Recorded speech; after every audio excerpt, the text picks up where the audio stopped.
Never seen? You may. How long were you investigating the defendant? My investigation of the defendant began in February and ended in April, so a couple months. Did you ever use the word bribe in your entire investigation? No, of course not. Using that word would immediately have the defendant believe that I wanted her to do so, and so I... Objection, speculation.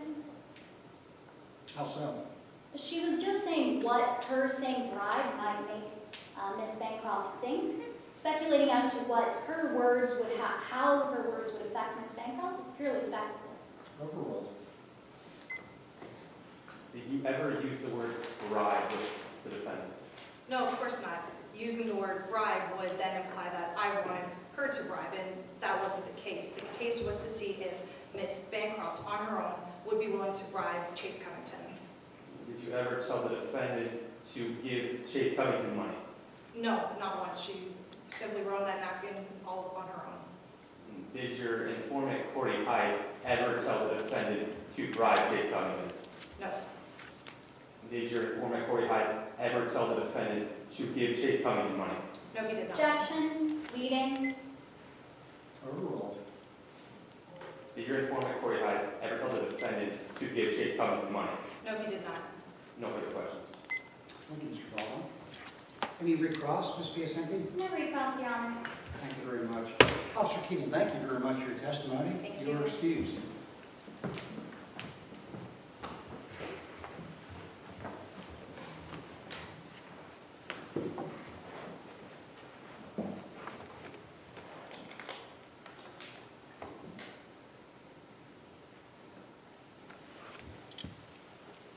State may call its next witness. Yes, Your Honor. At this time, the state calls Reese Warren to the stand. Before we begin, permission to set up the will with a demonstrative evidence. I will not show this to the members of the jury. Certainly. Thank you. Your Honor, while Mr. Warren takes the stand, could I ask you to take a look at one of the documents Mr. Roberts handed you earlier? It's that motion to strike expert witness's testimony.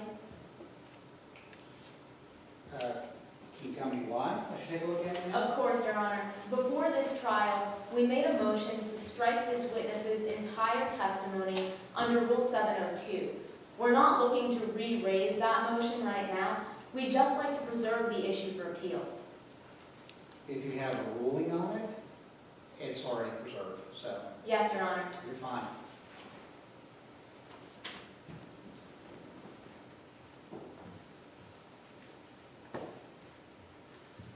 Please introduce yourself to the members of the jury and spell your last name for me. Yes, my name is Francis Reese Warren. Warren is spelled W-A-R-R-E-N.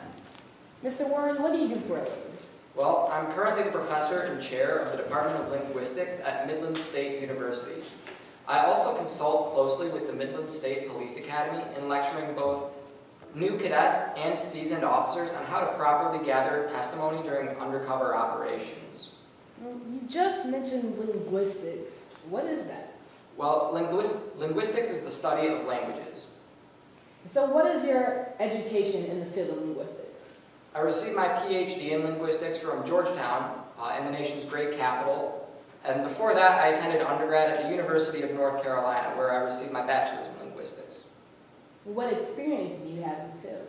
Well, I've published 37 peer-reviewed articles that have appeared in both linguistics and psychology journals. On top of that, my textbook, How to Talk to Alleged Criminals, is actually standard reading at many police academies nationwide, including Midland State Police Academy.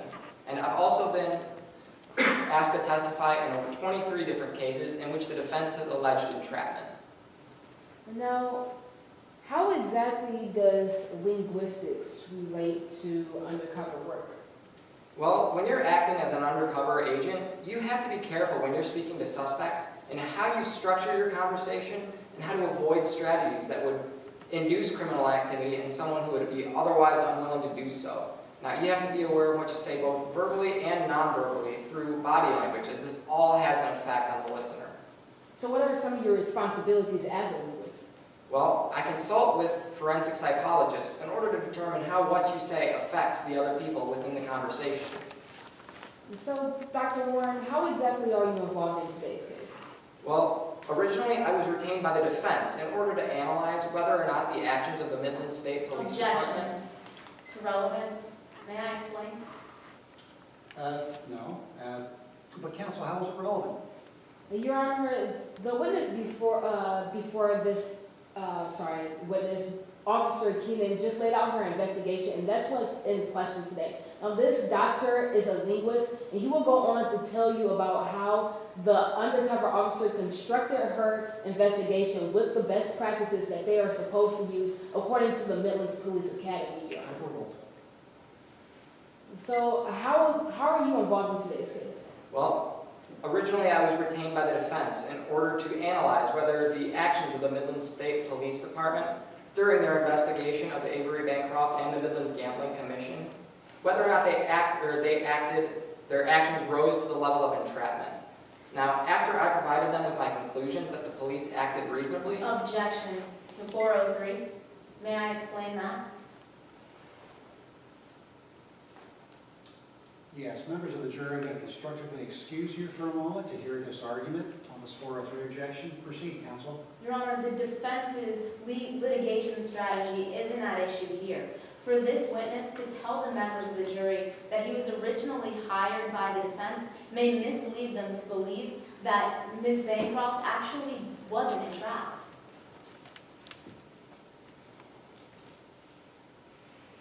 All right, overruled on those grounds. But Ms. Harris, I don't want the witness testifying as to what entrapment is or not, or offering an opinion as to whether this was entrapment. Yes, sir. So ultimately, that is a decision for the jury to render. So the objection is overruled by instructing them not to have the witness testify regarding whether the ultimate issue here, entrapment, was present. Understood? Yes, Your Honor. Members of the jury, welcome back. Dr. Warren, to complete your assessment in today's case, were you supplied with sufficient facts and data? yes, I was supplied with a tape of a March 31st conversation that occurred between casino owner Avery Bancroft, undercover officer Mickey Keenan, as well as Avery Bancroft's executive assistant Corey Hyde, who at that time was also acting as Officer Keenan's informant. On top of this, I was provided with a March 30th email exchange between Officer Keenan and Corey Hyde, as well as both of the affidavits of Officer Keenan and Corey Hyde. So, Doctor, what principles and methods did you use to complete your assessment? Well, for my analysis, I conducted 4 linguistic analyses that have passed peer review multiple times, and I examined both the tape of the March 31st conversation and the email exchange in order to determine 2 things: that the structuring of the conversation aligned with the best practices as agreed upon by linguists, and in order to determine that whether or not conversational strategies that have been shown through research to induce criminal activity in otherwise unwilling suspects, that those strategies were avoided being used. Okay, now you mentioned the best practices. Explain to the members of the jury what best practices you used in today's case. Yes, the 2 that I found related to this case were, in structuring your conversation, the first step that you're supposed to take as an undercover officer is ask the suspect open-ended questions so that they may freely incriminate themselves. Now, these can be questions such as, what are you thinking? Or what sort of amenities are you thinking? The second step that you're supposed to follow in the structuring is to begin offering subtle hints of criminal activity without expressly stating what that activity is. Now, this is done in the hopes that the suspect latches onto these and further incriminates themselves in that criminal activity. So did you use these best practices and methods and apply them to the facts and data that you were supplied with? Absolutely. These are the principles and methods that I teach both the cadets at the academy and my students at the university. I'd be a little remiss if I didn't apply them myself. So how exactly did you begin your analysis? Well, I began with a transcript analysis of the tape of the March 31st conversation, in which I listened to the recording and prepared a transcript of what I found on that recording.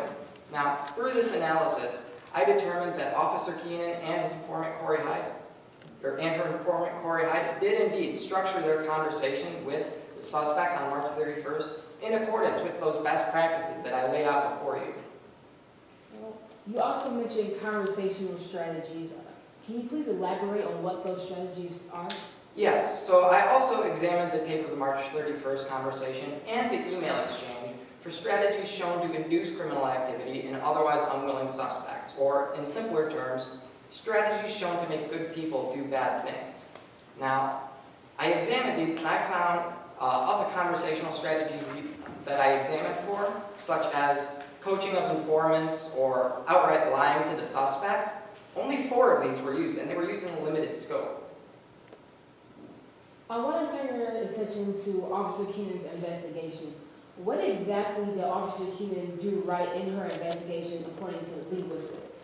Well, actually, I prepared a chart highlighting everything that I found during my analysis of what Officer Keenan did right. Nicholas, will you step down and make use of demonstrative evidence? Yes. Please step down. Certainly. What's the number of that demonstrative, counsel? Your Honor, it's just being used as demonstrative, not being entered into evidence. Your Honor.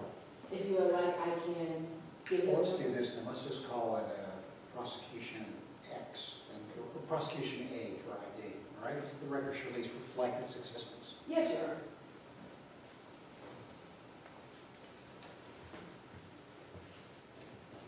What exactly are we looking at here, Doctor? Well, this is a chart that I prepared that shows a bulleted list of the steps that Officer Keenan took properly during his investigation. What about the first one, open-ended questions? Yes, during the March 31st conversation, Officer Keenan and Corey Hyde. Objection to lack of foundation.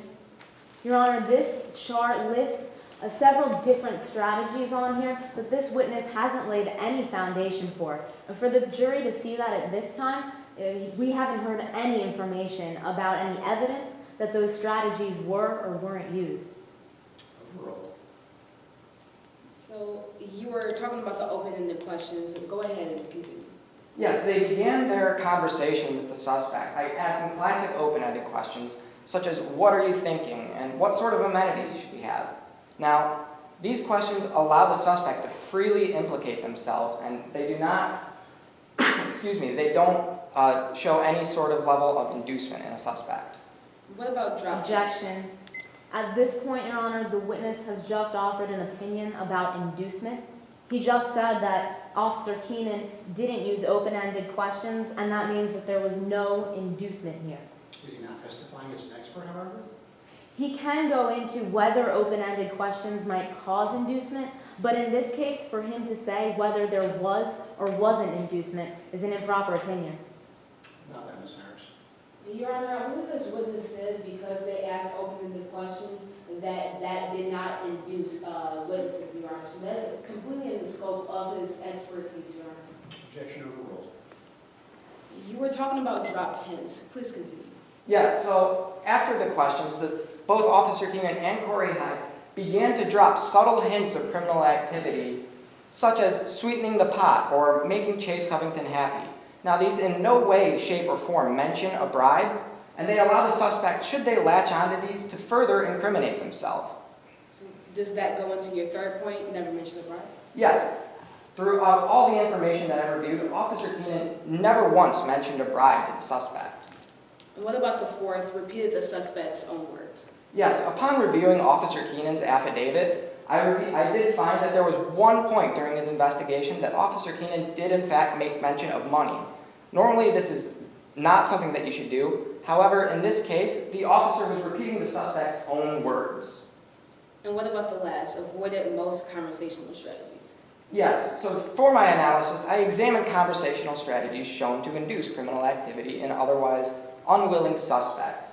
Now, Officer Keenan and Corey Hyde used 4 of these strategies in a very limited scope, so they avoided using most of these strategies altogether. Thank you. You may retain your seat.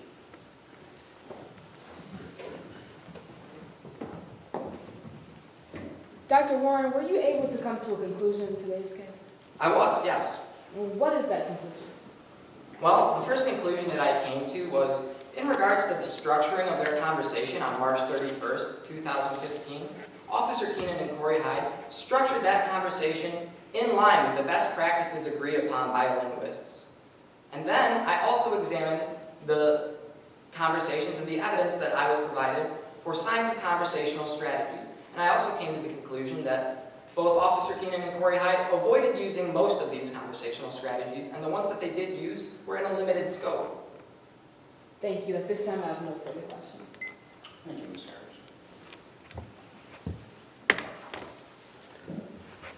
Your Honor, in the meantime, may I